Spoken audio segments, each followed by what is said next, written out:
tivemos uma aula de predição de pré-eclâmpsia, uma outra de ruptura anteparto de membranas, uma aula do professor Erlânio sobre ultrassom de primeiro trimestre, e hoje nós vamos conversar um pouquinho com vocês sobre restrição do crescimento, quais são os conceitos atuais, o que é que nós temos utilizado como referência para diagnóstico e acompanhamento dessa patologia.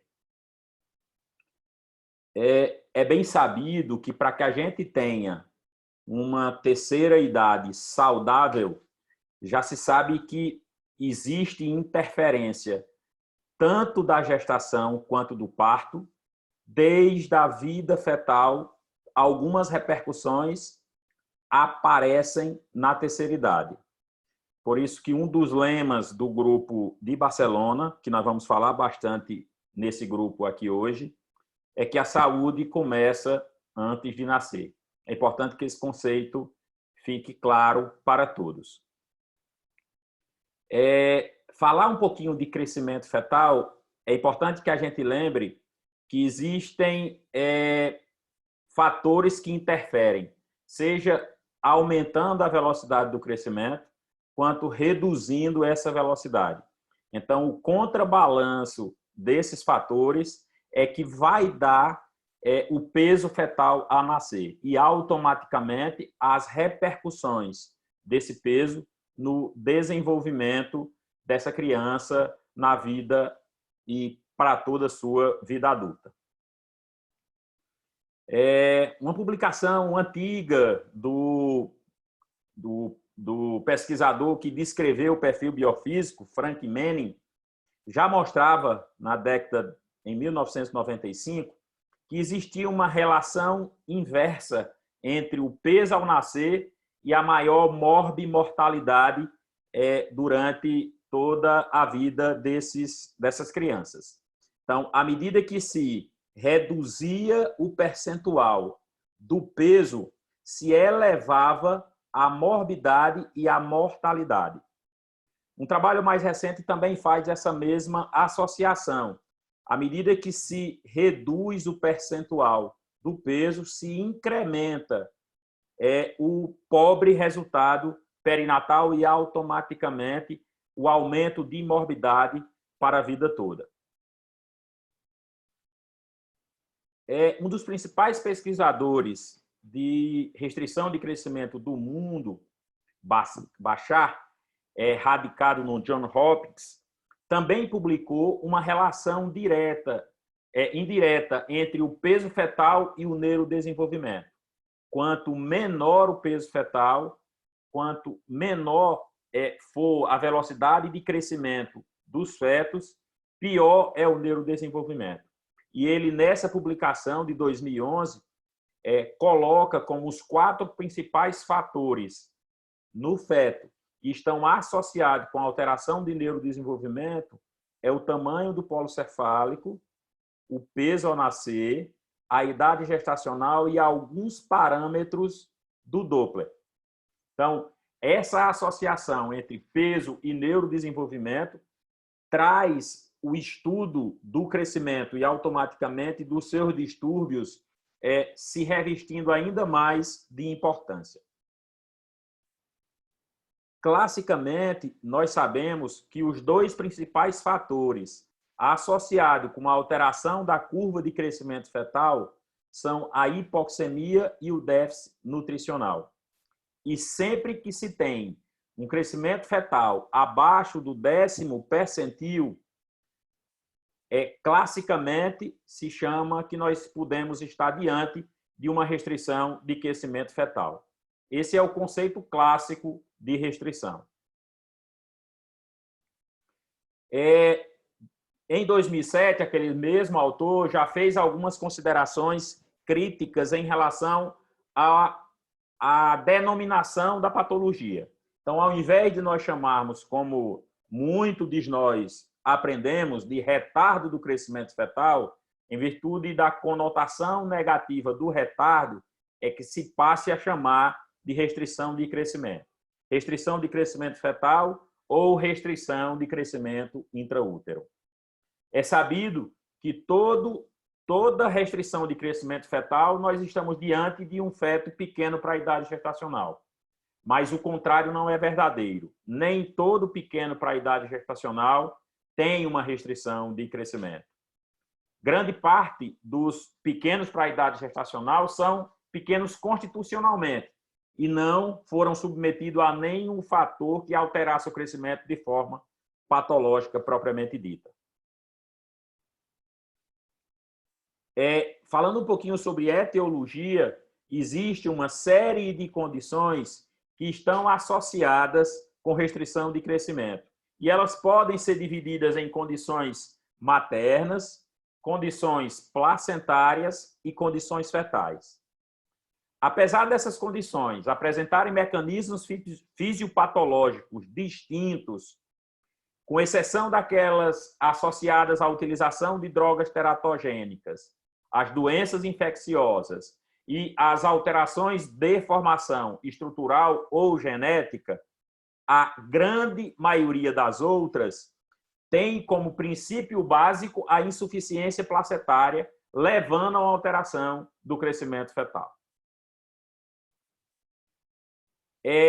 Falando em rastreamento, o rastreamento da alteração do crescimento, ele deve ser feito em toda consulta pré-natal, iniciando por uma anamnese adequada, buscando todas essas condições que estão citadas aqui. E lembrando que o passado de uma restrição de crescimento incrementa o risco, incrementa a chance desse achado se repetir em uma nova gestação da ordem de 20%. E no exame clínico, infelizmente, a gente não consegue ofertar uma avaliação ultrassonográfica a cada consulta. Então, o rastreamento clínico vai ser feito através da anamnese e do exame clínico, cuja principal forma de fazer isso é a avaliação do fundo uterino. A avaliação do fundo uterino, ela tem uma sensibilidade e especificidade extremamente variável, a depender da técnica, se a técnica é utilizada de forma adequada, se existem outros fatores que possam interferir com esse resultado, como a obesidade materna, a gestação gemelar, o aumento ou diminuição da quantidade de líquido, e a curva padrão que se utiliza para plotar essa normalidade. Então, no Brasil mesmo, nós temos curvas variáveis, no mundo nós também temos curvas das mais diversas possíveis.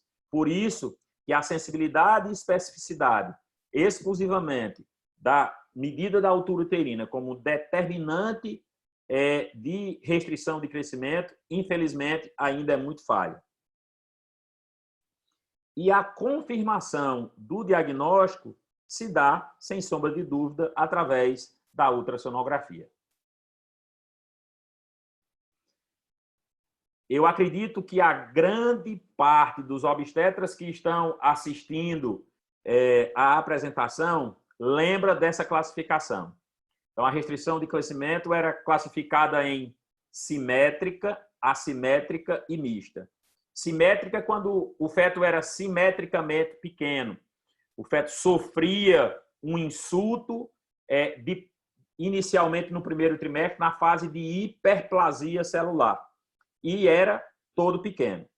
O assimétrico, o nome propriamente diz, ele é assimetricamente pequeno, ele tem alteração de velocidade de crescimento de alguns componentes, habitualmente ocorria no final do segundo e início do terceiro trimestre, coincidindo com a fase de hipertrofia celular.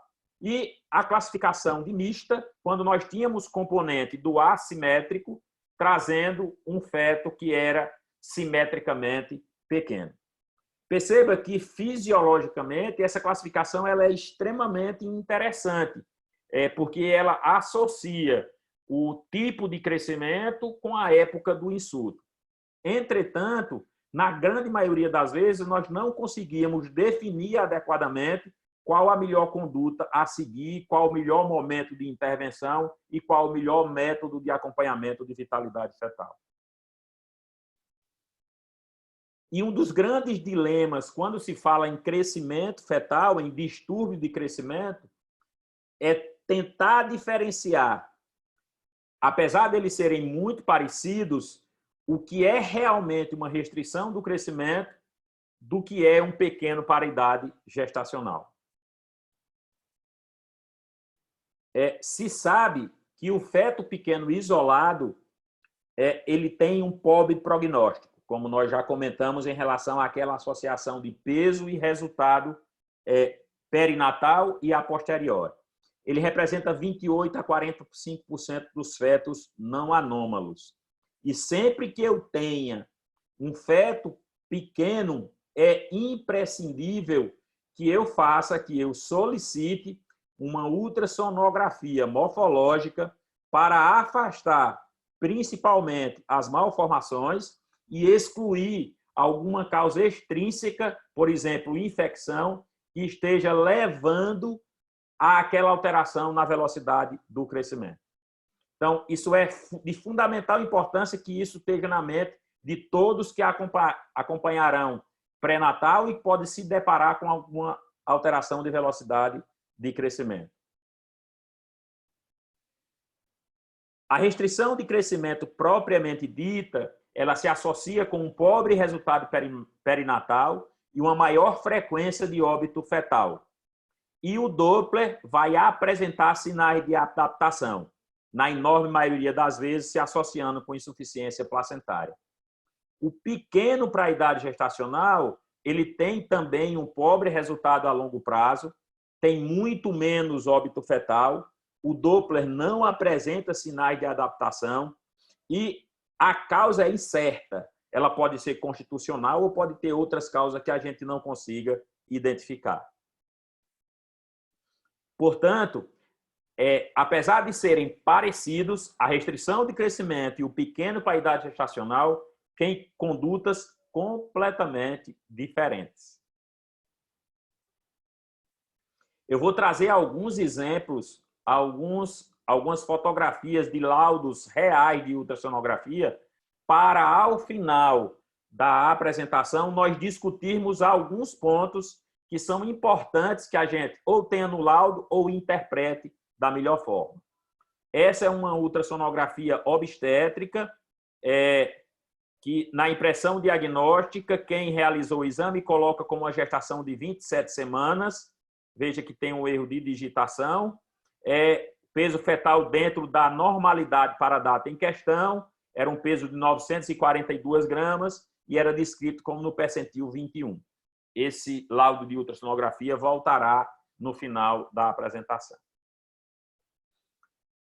Quando Bachat passou a descrever de forma mais adequada e nós passamos a entender de forma mais correta a hemodinâmica fetal, entendendo principalmente os desvios que ocorrem para beneficiar alguns órgãos nobres, ele descreveu de forma clínica as fases clínicas da disfunção placentária.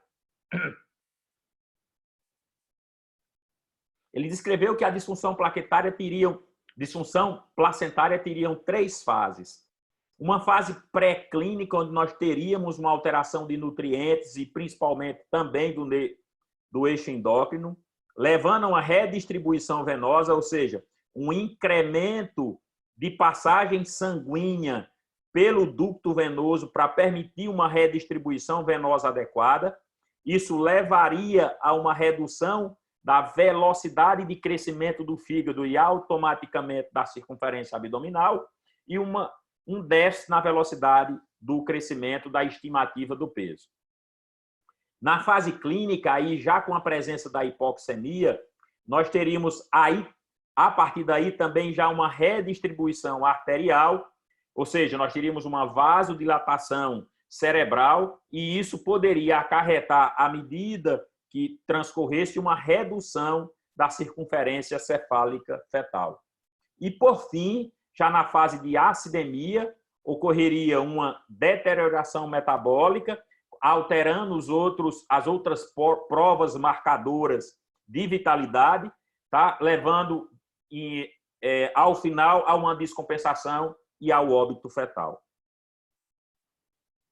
De forma semelhante, vamos dizer assim, um pouco mais esmiuçada, o grupo do professor Gratacós de Barcelona descreve a sequência de acontecimentos da doença placentária dividindo em dois grupos, no grupo da fase aguda, da fase crônica, com os marcadores diagnósticos mostrando um aumento da resistência placentária e uma redistribuição do fluxo sanguíneo cerebral, e os marcadores prognósticos mais agudos, principalmente falando em relação à falência cardíaca pela alteração do ducto venoso, uma alteração arterial com o fluxo reverso na artéria umbilical e as alterações de cardiotocografia.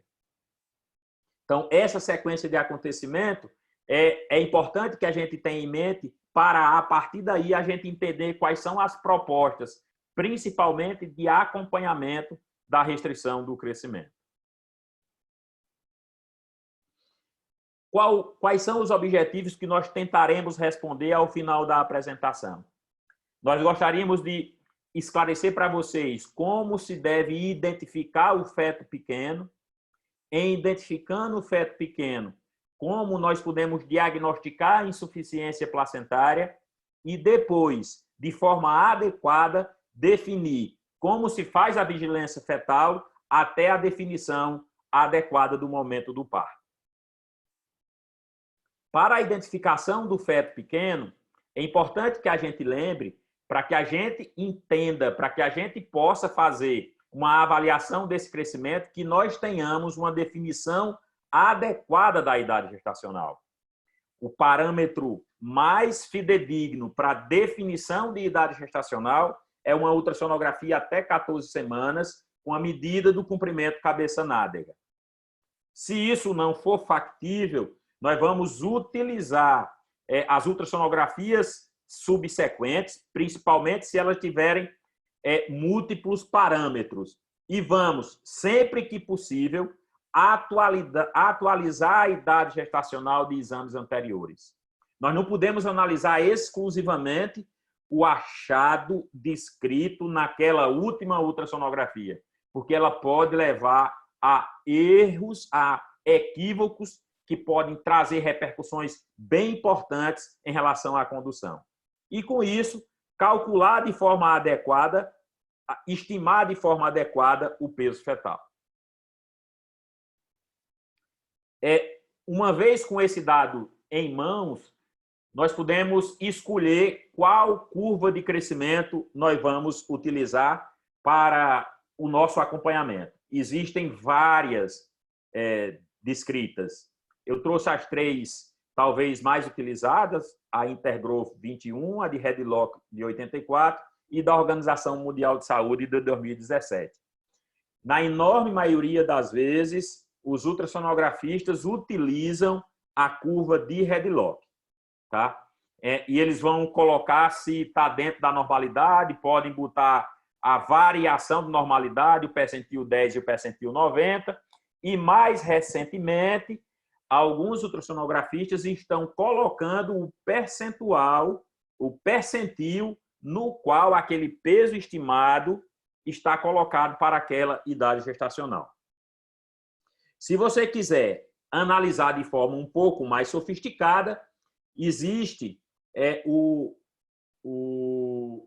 site da Medicina Fetal de Barcelona, que permite fazer isso, e depois que o grupo de Barcelona abriu o site para análise, a Fitomedicina Foundation também o fez, e permite que você plote o peso com a idade gestacional conhecida, e ele vai dar um gráfico, e aí ele trabalha com a curva de Redlock no seu percentil, ou você coloca as medidas e ele calcula o peso e dá, em seguida, o percentil. A gente tem trabalhado com esses dois sites porque facilita bastante a nossa definição se aquele peso está adequado ou não. Em praticamente todo canto hoje nós temos acesso à internet, então é possível fazer uma análise mais adequada com esses dois sites. E quais são os critérios diagnósticos que nós vamos utilizar para diagnosticar a restrição de crescimento? Eu tomei a liberdade e dei uma pesquisada na literatura, o que é que existe atualmente publicado sobre restrição de crescimento, os principais guidelines das sociedades de especialidades. Então, a Sociedade Canadense, o Colégio Americano de Ginecologia e Obstetrícia publicou, revisou a publicação de 2013, agora em 2009. A ISUOG publicou também em 2019 uma sugestão de acompanhamento de diagnóstico de restrição de crescimento. O Royal College fez a mesma coisa. E o que a gente percebe é que você termina de ler e termina sem saber qual a melhor forma de fazer aquela condução. Em cada caso, eu terei que fazer uma discussão em separado, de forma individualizada. Mas aí eu encontrei uma publicação de 2018, do Jornal Americano de Ginecologia e Obstetrícia, que faz uma análise, uma comparação, buscando um consenso ou encontrando as controvérsias de todos os guidelines publicados, dos principais guidelines, são 5 ou 6, sobre restrição de crescimento fetal. Aí eu disse, agora deu certo. Agora a gente, com essa publicação, nós encontramos o melhor caminho. Então, essa publicação traz a análise do guidelines do Royal College, da Nova Zelândia, do Canadá, da Irlanda, dos Estados Unidos e da França. Então, 6 grandes serviços, 6 grandes países com as sociedades de especialidade publicando sobre restrição de crescimento. E percebam que, fora a definição de restrição de crescimento, que é aquele conceito clássico do peso abaixo do 10º percentil, tudo é diferente. Cada sociedade faz uma recomendação diferente. Cada uma faz uma recomendação distinta. Isso ou mostra que a gente não tem ainda o melhor caminho a seguir, ou que nós precisamos encontrar esse melhor caminho. Há necessidade de se encontrar algo mais consensual para que as condutas possam ser comparadas e automaticamente ajustar o guideline que propôs aquela sequência. E aí eu fiquei triste novamente. Eu pensei que tinha encontrado a solução, mas infelizmente ela não estava presente naquela publicação. Então se faz necessário juntar as forças, se faz necessário encontrar algo que junte todas as peças do quebra-cabeça e dê um norte para que os obstetras que estão na ponta, que estão na linha de frente recebendo o laudo, saiba o que fazer diante daquele resultado. E aí, o grupo de Barcelona, do Gratacós e Figueiras, publicou uma atualização sobre diagnóstico e classificação da restrição de crescimento e propôs um protocolo baseado no estadiamento que a gente vai mostrar para vocês. O professor Erlânio esteve visitando, foi fellow nesse serviço, se eu não me engano, em 2018, e conviveu de perto com esses 2 professores. Então, na classificação do grupo de Barcelona, ou a famosa classificação de Gratacós, ele divide a restrição de crescimento em 4 estágios, sempre definindo que essa classificação parte a partir do diagnóstico de um peso estimado fetal abaixo do percentil 10.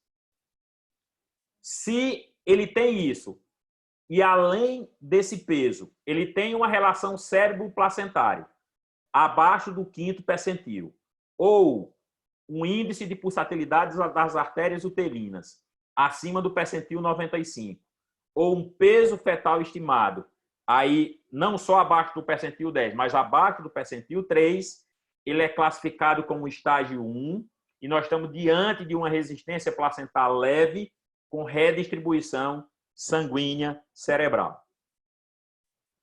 Se, além desses achados, foi encontrado uma diástole zero na artéria umbilical, ou um índice ou uma alteração no istmo aórtico acima do percentil 95, ele reclassifica com um estágio 2, uma resistência placentar não mais leve, mais grave.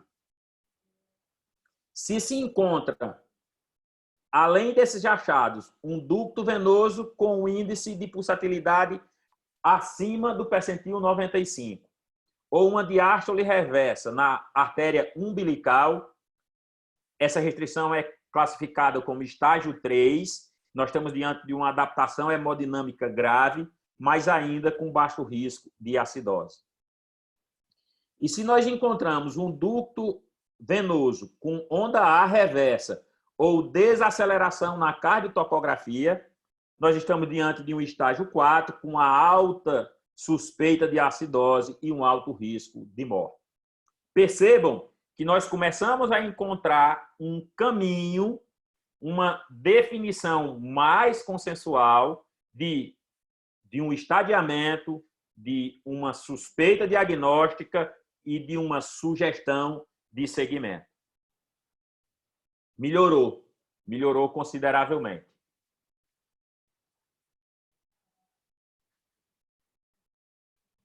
E como nós identificamos o feto pequeno, como nós vamos identificar a insuficiência placentária?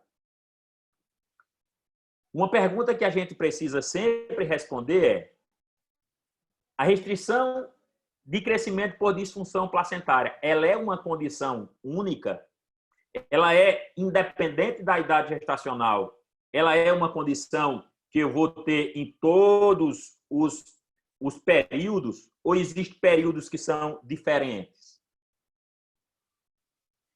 Parece haver dois tipos de restrição de crescimento. Uma restrição de crescimento dita precoce e uma restrição de crescimento dita tardia. E o que define isso é a idade gestacional. Nós temos várias publicações tratando desse assunto. E talvez a mais esmiuçada seja uma publicação, de novo, do Bachar, que traz que a restrição precoce se caracteriza por prevalecer uma anormalidade de perfusão placentária. Então, nós temos todas as alterações do Doppler de artéria umbilical podem estar presentes. Toda a sequência de comprometimento, desde a elevação da resistência, passando por uma diástole zero e chegando a uma diástole reversa, associando a uma redistribuição de fluxo sanguíneo, chamada anteriormente de centralização fetal, seguindo por uma alteração do Doppler do ducto venoso até as outras alterações biofísicas mais tardias, como de cardiotocografia, de alteração de volume de líquido, de movimento fetal, de perfil biofísico fetal. Portanto, perceba que é aquela definição clássica da restrição de crescimento. São os achados clássicos do Doppler, o contínuo do comprometimento fetal. E a restrição tardia prevalece a anormalidade de difusão placentária. E aí nós não temos alterações tão importantes no Doppler da artéria umbilical. E sim, uma alteração mais precoce da redistribuição de fluxo sanguíneo cerebral. Portanto, eu não tenho aquele contínuo de comprometimento clássico que eu tinha na restrição de crescimento precoce. Tá? É o que diferencia, eu não tenho uma alteração tão importante de perfusão, mas sim de difusão. E essa definição de idade gestacional, os autores são quase que concordantes que ela tem como limite de tempo 32 semanas. Então, abaixo de 32 semanas, nós tiramos a restrição de crescimento dita precoce, que representa 20% a 30% das restrições de crescimento, cujo principal problema no acompanhamento é a definição adequada do manejo. Ela está associada a uma doença placentária numa frequência muito elevada e em cerca de 50% das vezes está associada a um quadro de síndrome hipertensiva. A hipóxia é muito frequente, a adaptação sistêmica ela ocorre, há uma tendência natural a uma maior tolerância a essa hipóxia e está associada a alta mortalidade e morbidade, principalmente pela prematuridade maior do que esses fetos são obrigados a serem resolvidos à gestação mais cedo. A restrição de crescimento fetal tardia representaria 70% a 80% de todas as restrições. O grande problema aqui no caso é o diagnóstico. Nós podemos deixar passar se isso não tiver lembrado e que se não for pesquisado de forma adequada, muito frequentemente a restrição de crescimento fetal tardia. A associação com doença placentária é relativamente baixa. Numa boa parcela das vezes, a artéria umbilical está com seus índices dentro da normalidade. E a associação com pré-eclâmpsia ocorre com menos de 10% dos casos. A hipóxia não é tão frequente, ocorre uma adaptação central a esse quadro, mas esse feto tem uma baixa tolerância à hipóxia. Tem também uma baixa mortalidade, mas o resultado a longo prazo é pobre. Portanto, a gente pode afirmar que existem dois tipos de restrição de crescimento, a precoce e a tardia. Elas têm desfechos e recomendações bem diferentes.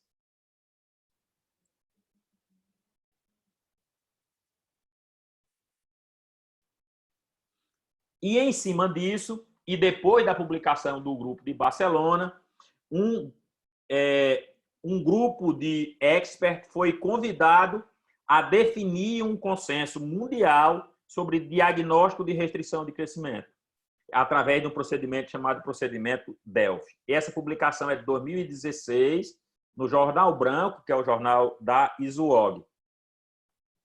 E aí ele traz claramente a definição do que é restrição de crescimento precoce, do que é restrição de crescimento tardio, definindo a idade gestacional da época e colocando os critérios diagnósticos para cada uma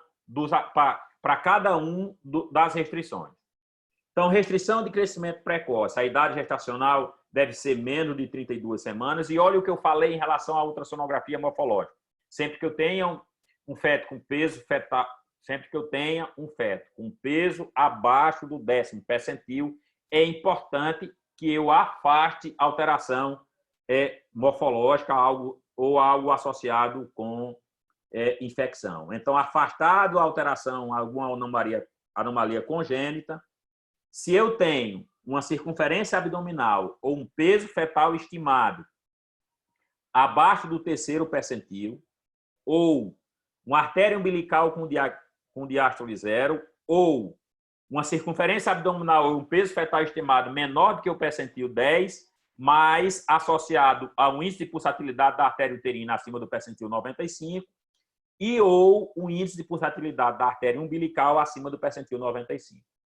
E a tardia, eu tenho uma idade gestacional acima de 32 semanas e eu vou diagnosticar sempre que eu tenha uma circunferência abdominal ou um peso fetal estimado acima do percentil 3 ou 2 dos três achados abaixo. Circunferência abdominal, peso fetal estimado abaixo do percentil 10, relação cérebro-placentária abaixo do percentil 5, ou índice de pulsatilidade da artéria umbilical acima do percentil 95. Então, agora nós temos um critério claro de diagnóstico da restrição de crescimento, tanto a precoce quanto a tardia. Mais um exemplo, esse é um outro laudo de ultrassonografia, uma idade gestacional corrigida de 15 semanas com 35 semanas e 5 dias, um peso fetal estimado de 2,394 kg, percentil 20, uma artéria umbilical normal e uma artéria cerebral média abaixo do percentil 1. E na conclusão tem relação cérebro-placentária no percentil 2, sugerindo redistribuição de fluxo. Mesmo com o peso fetal adequado, tem esse achado. Qualquer um de nós recebendo esse laudo vai ficar extremamente temeroso e nós vamos conversar o que é que nós vamos fazer no final da apresentação.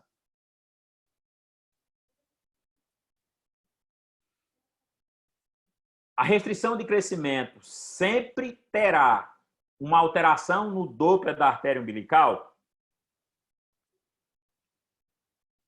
Se a gente analisar a restrição de crescimento precoce e a tardia, a resposta é sim para precoce e é não para tardia. Então, nem sempre, aparentemente, eu vou ter um Doppler de artéria umbilical alterado. Então, pode ser sim ou pode ser não. Vai depender do tipo de restrição. Sabe-se que o feto pequeno, mesmo feto pequeno, ou seja, o feto que tem um peso estimado abaixo do percentil 10, mesmo com Doppler de artéria umbilical normal, está associado com aumento do risco de alteração de desfechos negativos e também aumento do risco de alterações do neurodesenvolvimento. E aí eu vou trazer um pequeno caso clínico para vocês entenderem o que é que a gente quer mostrar.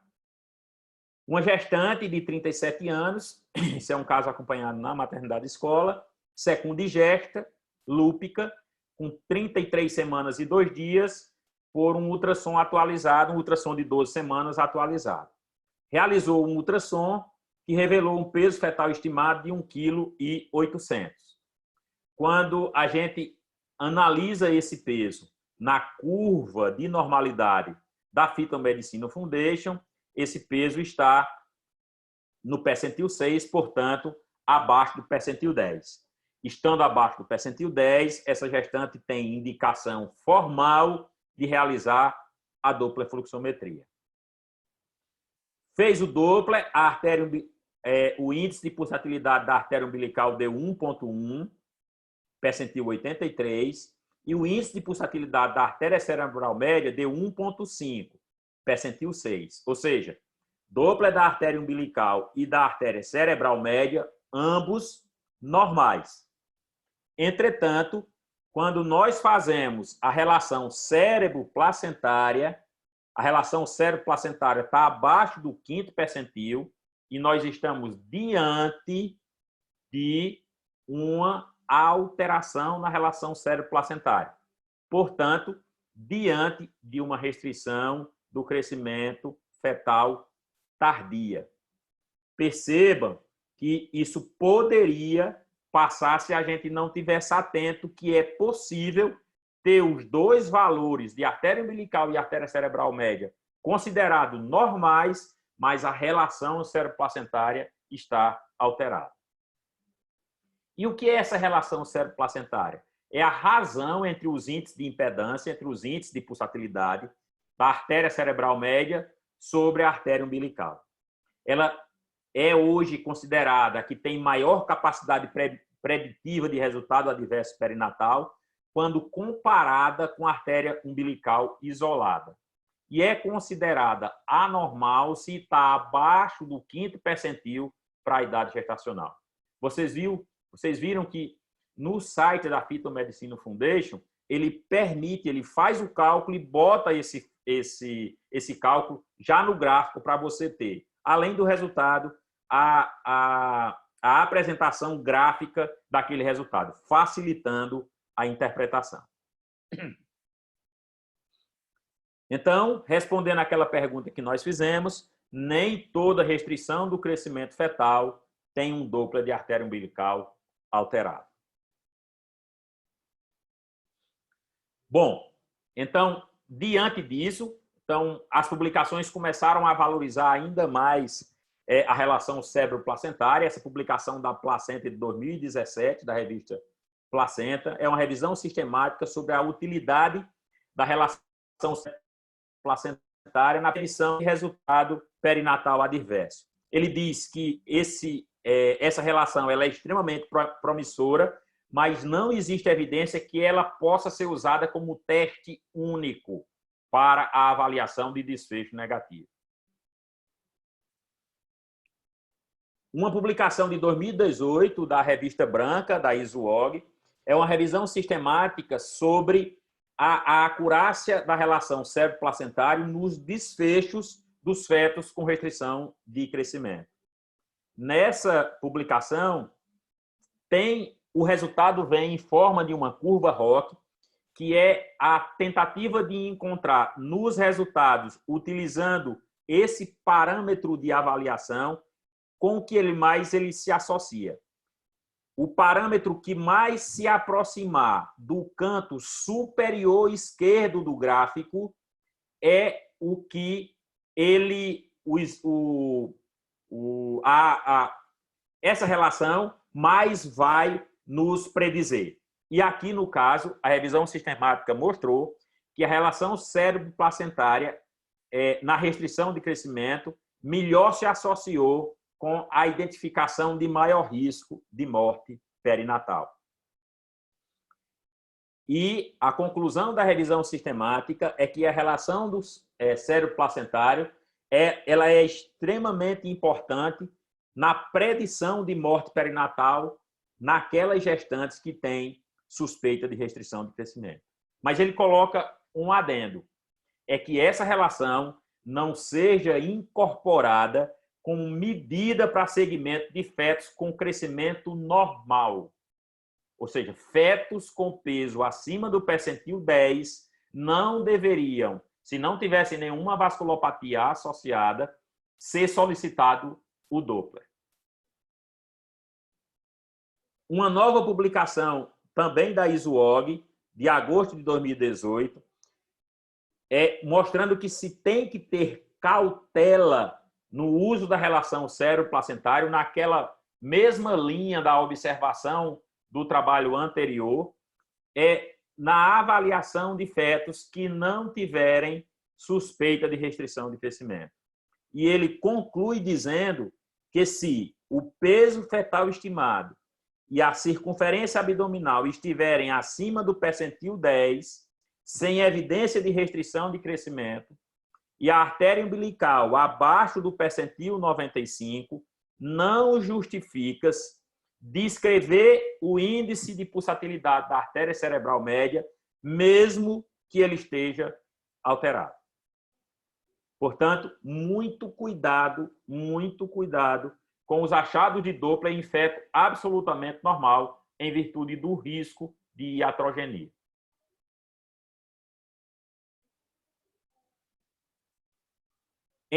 De forma sintética, feto com crescimento normal, com ausência de patologia materna, ou seja, na ausência de vasculopatia, não tem indicação de Doppler. Exemplo, Edson, ruptura anteparto de membranas com crescimento fetal, não tem indicação de Doppler.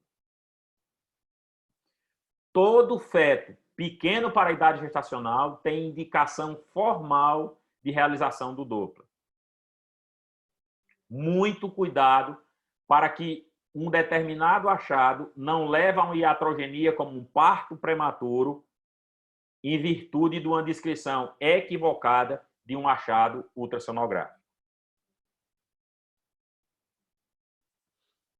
Há também descrito critérios que são considerados de pobre prognóstico em fetos pequenos com Doppler da umbilical normal.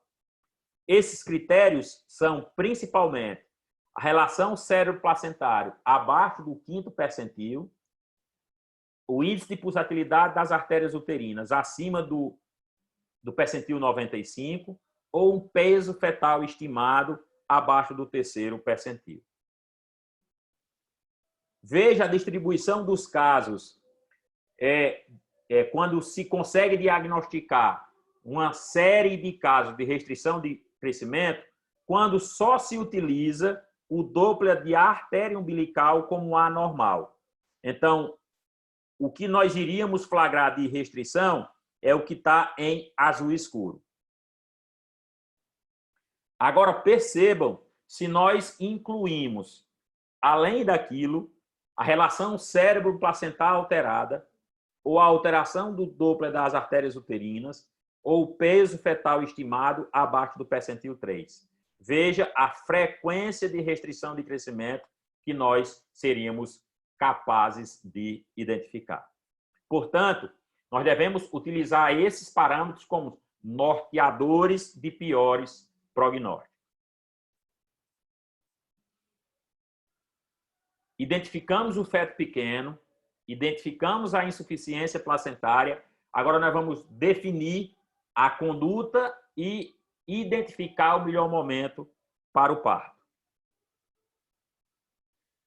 Antes que a gente intervenha, antes que a gente indique a resolução, será se existe alguma intervenção antinatal que seja capaz de melhorar a velocidade de crescimento de um feto que foi identificado como pequeno e como tendo diagnóstico de restrição de crescimento?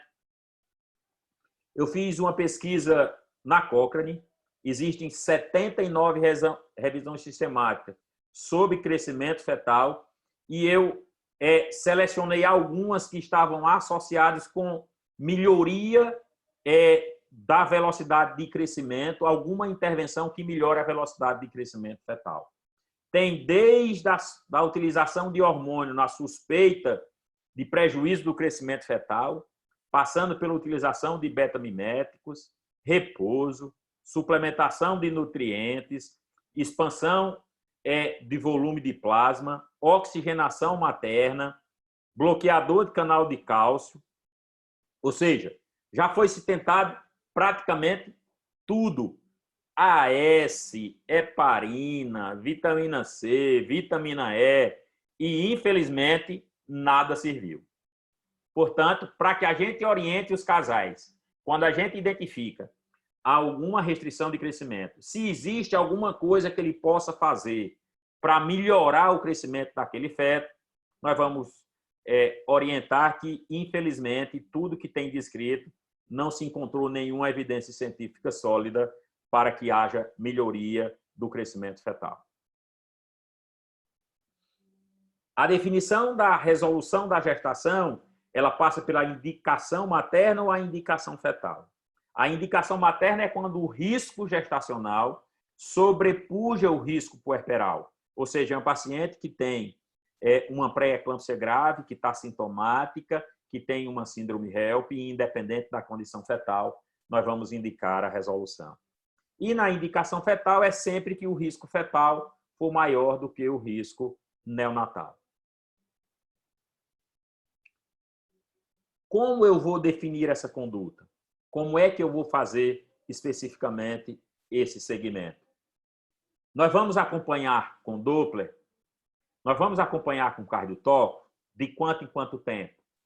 Eu vou utilizar o marcador crônico do líquido amniótico, eu vou utilizar a ILA, eu vou utilizar a maior bolsão, eu vou definir a conduta exclusivamente pela idade gestacional. Nós vamos utilizar cada um desses parâmetros em separado.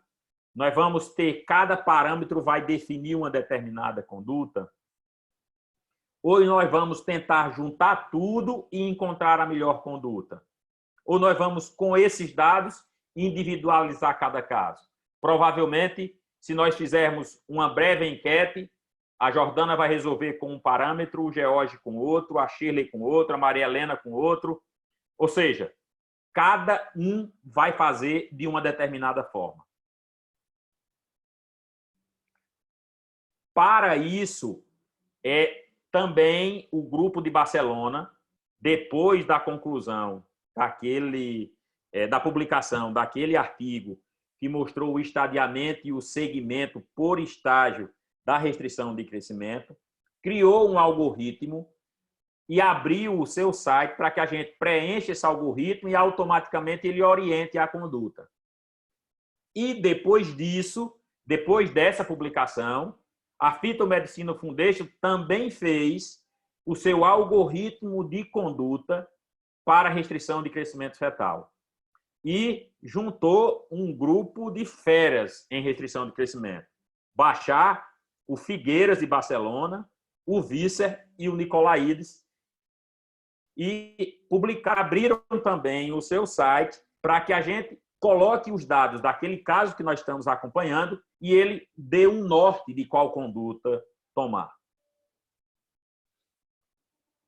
Então, a gente tem utilizado com uma certa frequência a orientação do grupo de Barcelona, que, como eu já falei, ele permite um estadiamento adequado, divide a restrição de crescimento em 4 estágios, propicia que a gente estime risco de desfechos negativos, orienta de forma adequada o segmento, a época de repetição de cada exame e define, também de forma adequada, o momento e o tipo de parto.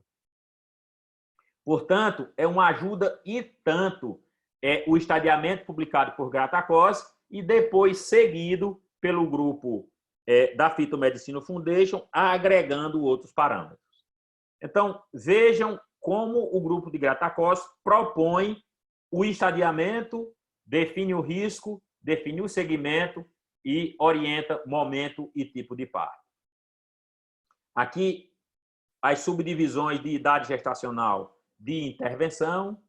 No estágio 1, colocando que aquelas definições do que ele caracteriza como estágio 1, ele define que o risco de óbito fetal é baixo, o segmento deve ser uma vez por semana, o parto deve ser realizado a partir de 37 semanas e pode ser por via vaginal. No estágio 2, também com os parâmetros que nós já comentamos anteriormente do que é estágio 2, o risco de óbito fetal e de lesão cerebral já é considerado moderado, o segmento deve ser feito 2 vezes por semana, o parto deve ser programado a partir de 34 semanas, na enorme maioria das vezes, por via abdominal. No estágio 3, também pela definição do que ele considera como estágio 3, o risco de óbito fetal é considerado alto, o segmento é a cada 24, 48 horas, o parto deve ser feito a partir de 30 semanas, por via abdominal. E o estágio 4, o risco é extremamente alto, o segmento é de 12 a 24 horas, o parto é a qualquer momento e também por cesárea. E automaticamente, à medida que nós aumentamos o estágio, nós podemos reduzir a idade gestacional e aumentamos, consequentemente, morbimortalidade perinatal. Mais um exemplo é de um laudo de ultrassonografia. Aqui é uma gestação em torno de 30 semanas e meia, tem um peso estimado de 1.355 no percentil 8, já dá todos os achados do Doppler e classifica a restrição de crescimento estágio 1 de Gratacos. Veja que é um laudo bem melhor elaborado.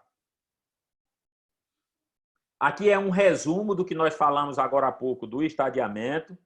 Então, feto com peso abaixo do percentil 10, com sem alteração de relação cerebroplacentária, de artéria uterina, ou que não tenha o peso fetal estimado abaixo do percentil 3, é considerado pequeno para a idade gestacional e a recomendação do parto é por indicação obstétrica por volta de 40 semanas.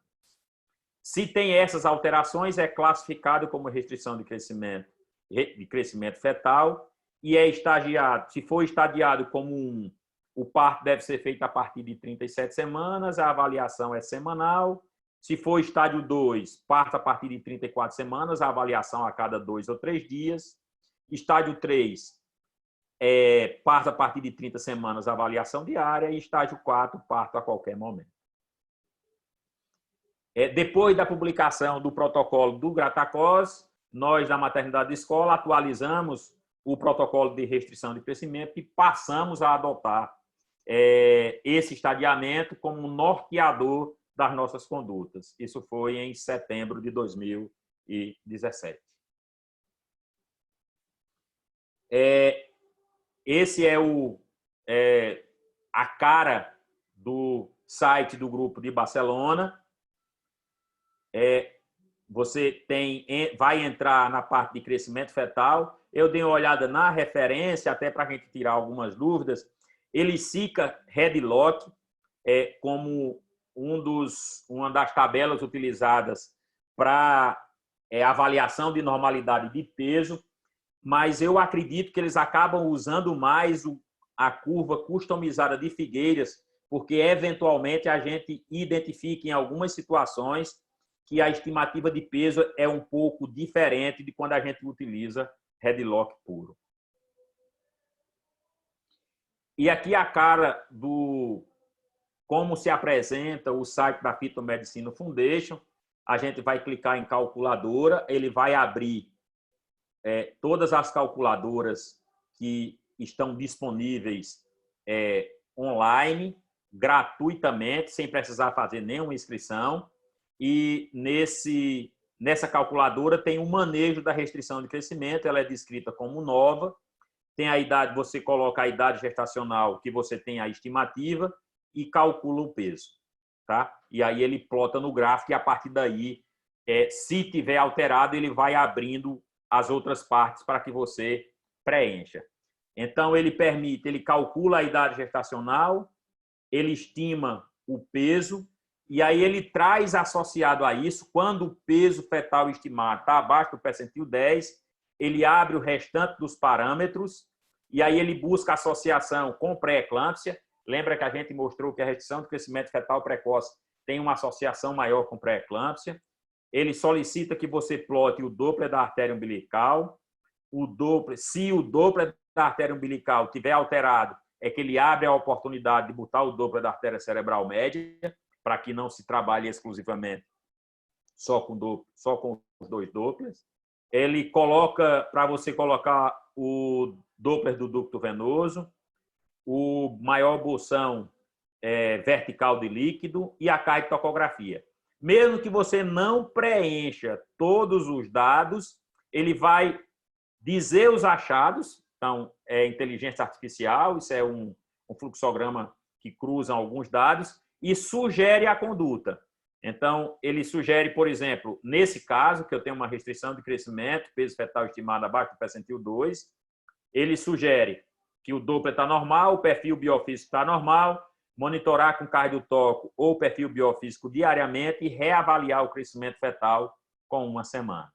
Então, perceba que é muito mais fácil a gente definir, a gente encontrar a melhor conduta utilizando esses sites da Medicina Fetal de Barcelona e da Phytomedicine Foundation, do que cada um dizer e interpretar de uma determinada forma, um determinado achado de ultrassonografia, principalmente com os laudos de ultrassonografia, que nós vamos já comentar daqui a pouco.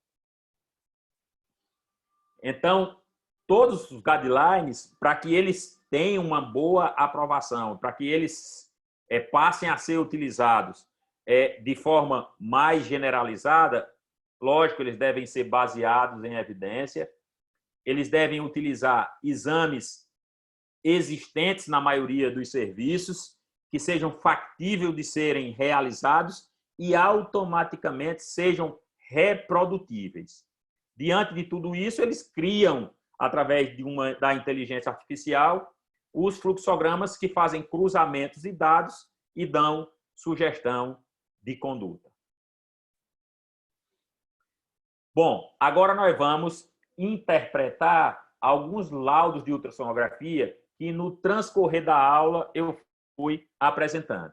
Eu vou esclarecer que todas essas ultrassonografias são de um mesmo serviço. Eu não vou dizer o serviço, tá? Essa primeira ultrassonografia mostra um peso fetal, uma idade gestacional de 27 semanas, um peso fetal de 942 gramas, descrito como no percentil 21. Entretanto, essa gestante tinha uma ultrassonografia de 12 semanas, que a idade gestacional, na realidade, não era 27, era 30 semanas e 2 dias.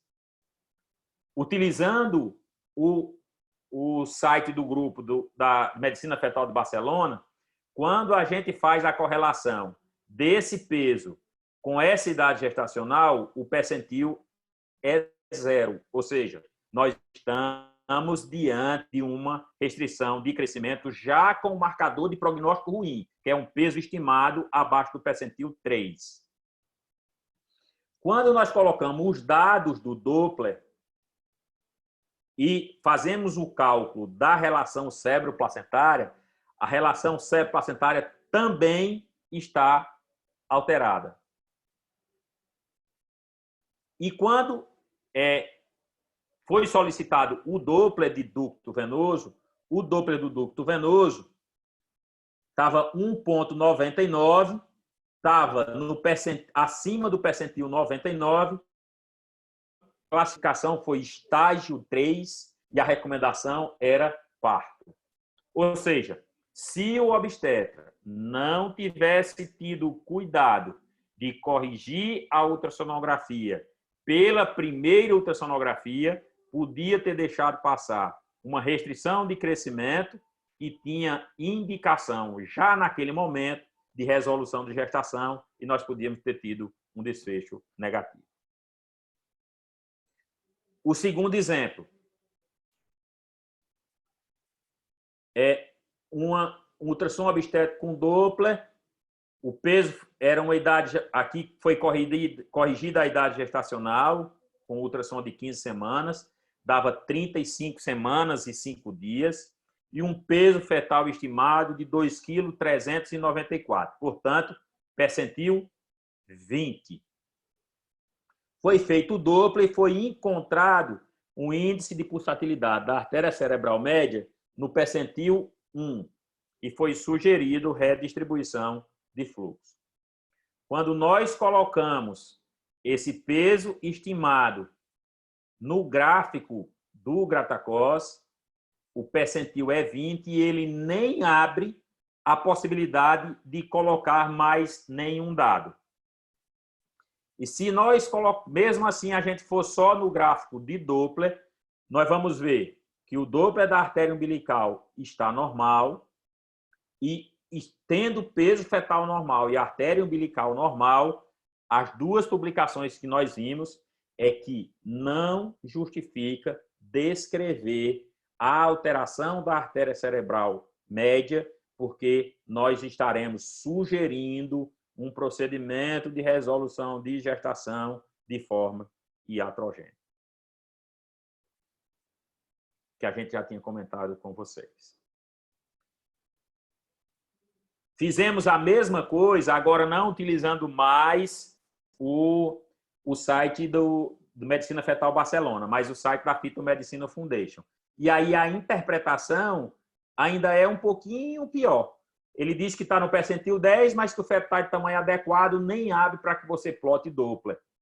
Ou seja, nem haveria necessidade de se fazer também o Doppler, segundo a recomendação de manejo da Fetal Medicine Foundation.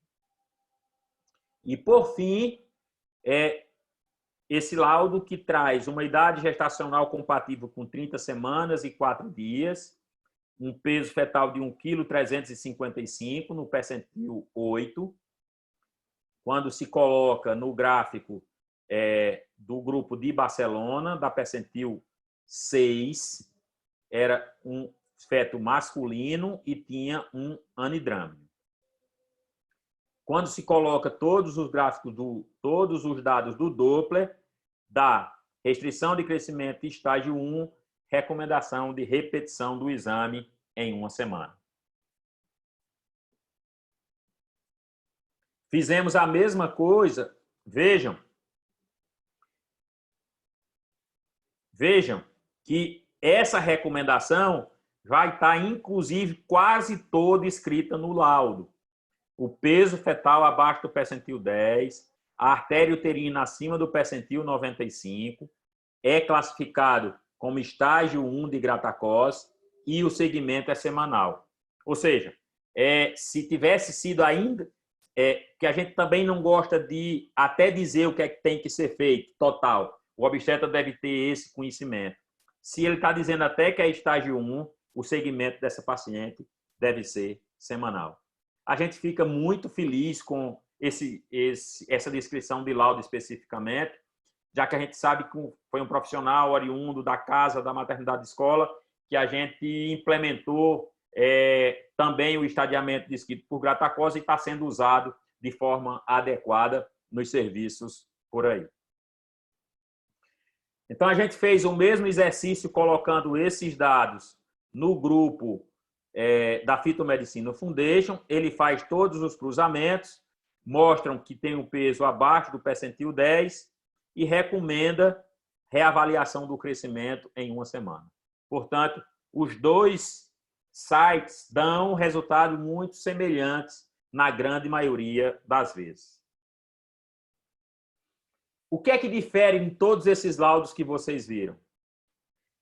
Alguns deles, ao invés de ajudar, foi complicar. Então, ter muito cuidado para quem faz o laudo e ter muito cuidado com o resultado que você recebe, porque você vai ter mais trabalho para interpretar aquele laudo especificamente. Eu sei que, eventualmente, você não tem a opção de escolher o profissional que vai realizar os seus exames. Eu já bati nisso quando a gente conversou sobre o dor das artérias uterinas na época da translucência nucal. Se você tiver como, procure um profissional habilitado para fazer isso. Os profissionais mais habilitados são os que são especialistas em medicina fetal, seja com registro no conselho por ter feito residência em medicina fetal ou porque tenha sido aprovado na prova de título pela Febraso. E quando você tem um laudo feito por um expert, você, na enorme maioria das vezes, fica muito mais fácil de encontrar o caminho certo. E para concluir, o primeiro passo diante de uma suspeita de restrição de crescimento é identificar se esse feto realmente é pequeno, através de uma ultrassonografia bem feita, corrigindo se tiver ultrassom precoce. Então, portanto, é importante a datação adequada da gestação para que eu avalie adequadamente o seu crescimento. O segundo passo é classificar esse feto pequeno, se ele está diante de uma restrição ou de um pequeno para a idade gestacional. Aí, usando relação cérebro-placentário, dobra de artéria uterina e peso fetal abaixo do percentil 3, que são os principais fatores relacionados com pobre diagnóstico. E o terceiro passo, definir segmento e época do parto. A minha sugestão, e é assim que eu tenho feito na clínica privada e que nós temos feito na maioria das vezes na maternidade escola, usando o protocolo ou do Gratacois ou da Phytomedicina Foundation. E o futuro? O futuro provavelmente vai ser também, como a gente comentou em pré-eclâmpsia, o incremento de alguns marcadores bioquímicos, seja na validação diagnóstica, seja no segmento. Isso ainda está longe, a gente espera maiores publicações para que a gente tenha uma definição mais clara sobre esse aspecto especificamente. Aqui apenas para lembrar, um momento de muita alegria, que sou eu e o Erlânio participando numa mesa de restrição de crescimento com o professor Gratacos no Congresso Brasileiro em Brasília, e aqui no primeiro Congresso Internacional que o grupo de Barcelona fez, com o professor Henry, Arimateia, Homero, Lívia, ciceroneando o professor Gratacos no congresso que ele fez, que ele tem feito bianualmente no Brasil. E concluindo, quem não sabe o que busca, não identifica o que acha. Tá? Eram as minhas considerações sobre restrição de crescimento. Eu me coloco à disposição para qualquer pergunta. Obrigado.